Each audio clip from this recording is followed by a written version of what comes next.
วัสดีสวัสดีจ้าพ่อแม่พี่น้องยินดีต้อนรับเข้าสู่ส่องน้องตายสาวเราคือเก่าเด้อมื้อนี้สิพาไปรีวิวร้านค้าเนาะร้านค้าไปกับหมูอ้วน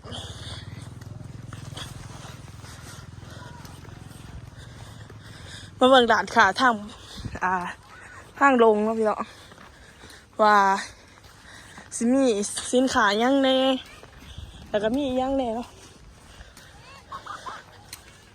นี่เดี๋ยวไปเบิ่งบรรยากาศกันเนาะ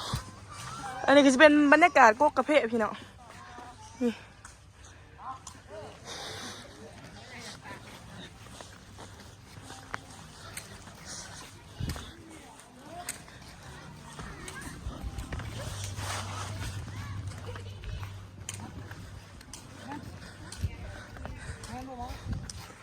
แกกระเพาะวะเดี๋ยวด้วยมึงบอกกูสักเครื่องวะดิ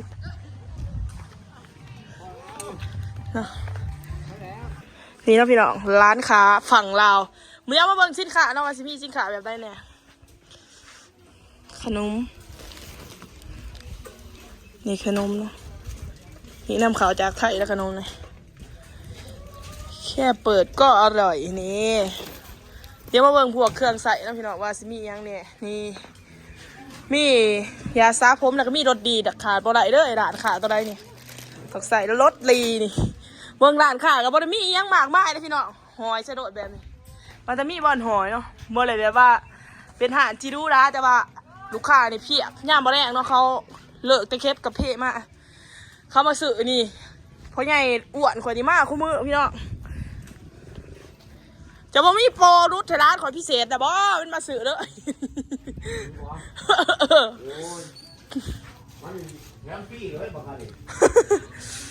เอายัง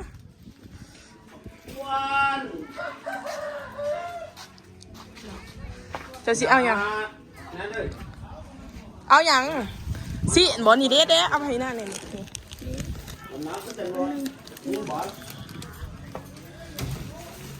เอายังอีก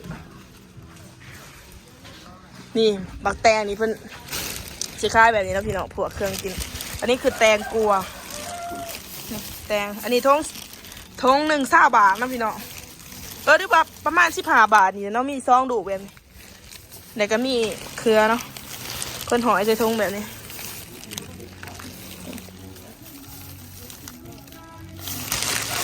ประมาณนี้แล้วเนาะพี่น้องคล้องก่อนเดี๋ยวมาเบิ่งพวกนี่มีไข่ดุเราพี่น้องอันนี้ไข่ดุจะเอาไปย่างขนมเอาไปกินก็เป็นนี่ไข่ดุแล้วก็มีพวกเครื่องกินแบบสำเร็จรูปเนาะมีแหนมเนาะพี่น้องแหนมแล้วก็อันนี้เป็นสมหมูพี่น้องสมหมูเนาะนี่สมหมูนี่พวกขนมอันนี้เป็นน้ำเขาจากไข่เลยแคปชั่นกวนอันนี้เป็นขนมเนาะคำพบมีมาม่าน้ำพี่น้องขาดอะไรได้มาม่าเนาะยำนี่เอาใส่แบบนี้ด้วย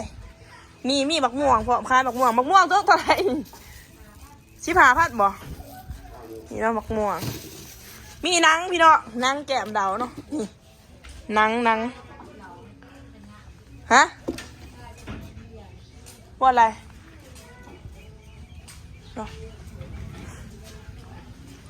นี่มักหน้าพี่น้องเพื่อจะใส่กระเค้กแบบนี้เด้อบัญญัติประสาทส่วนมาสื่อกับสีเอาเป็นดูแบบนี้เนาะเดือกเป็นดูเด็บลำเนี่ยจังหน่อยเพราะว่าเด็บเก็บกาแฟแล้วพี่น้องพนมกับซิมี่พวกเอลเซ่เนาะนี่มีแต่สินค้าไทยเนาะส่วนใดคนนิยมใส่ร้ายเลยนี่มักฟีกเนาะมักฟีกคนสีหอยไปทงแบบนี้ทง10 บาทกับประมาณ15 บาทเนาะพี่น้องนี่แหละ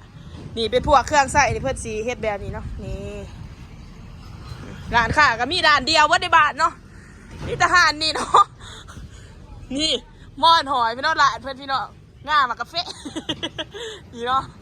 ก็มากาแฟนี่เป็นประโยชน์ได้พี่น้องใส่หอยแบบนี้เนาะ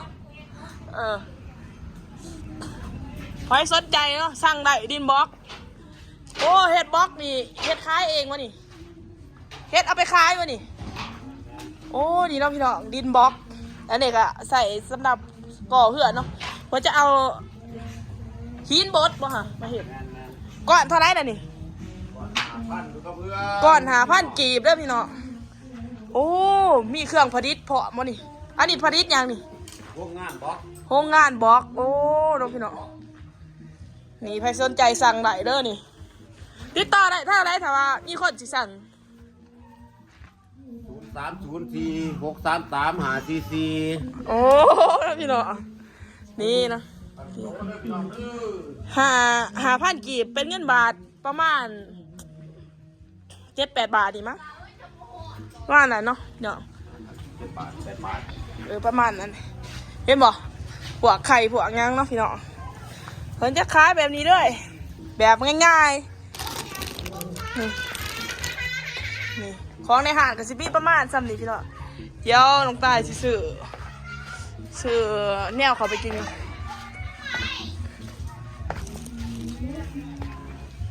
น้องพี่น้องตอนนี้กับเขามาเก็บกาแฟแล้วเนาะกาแฟกับลกแถวนี่ลกตูนแต่ว่ามันอยากสูงแน่จักหน่อยเนาะพี่น้องต้องได้ค่อยกองเอามันจังสีมันจังสีบ่ฮักเนาะถ้ามันฮักนี่มันดุบเลยเสียวายบ่แม่นได้อันนี้เสียไม้เลยส่วนเสียไม้เลยนี่เขากับมาเป็นดุกเนาะคนนี้แหละพี่น้องเลยมาเก็บดับจากดับแถวเนาะเฮ็ดจังได๋มันถูกมันเนี่ยนี่เนาะกาแฟพี่น้องเห็นก็บอกความจริงเนาะนี่นะพี่น้องอะไรนี่ซุปนี่แม่นหมามันบ่ทันซุกเลยนี่เขามันซุกเลยโอ้ยม่วนแบบนี้หูดเด้อเนาะนี่ก็บรรยากาศแถวกกกาแฟนะพี่น้องนี่ก็สิเป็นกกกาแฟนี่กันนะจะแม่น10 ปลายปีเลยแหละพี่น้องเลยมันสูงเนาะนี่เบื่อนี่กาแฟแล้วนี่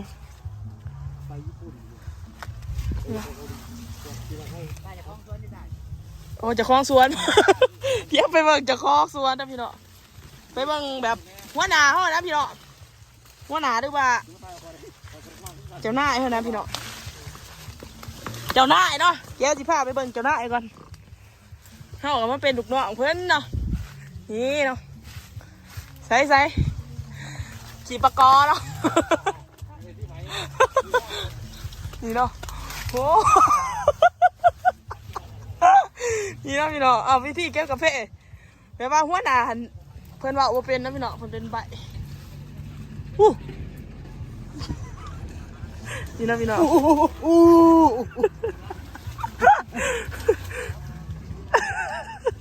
มะขามเฮ้ยนี่เนาะพี่น้องนี่ไปเบิ่งคนงานนะพี่น้องนี่เนาะไอ้หนุ่มมัดเมาแล้วพอดีนี่เนาะอันนี้หัน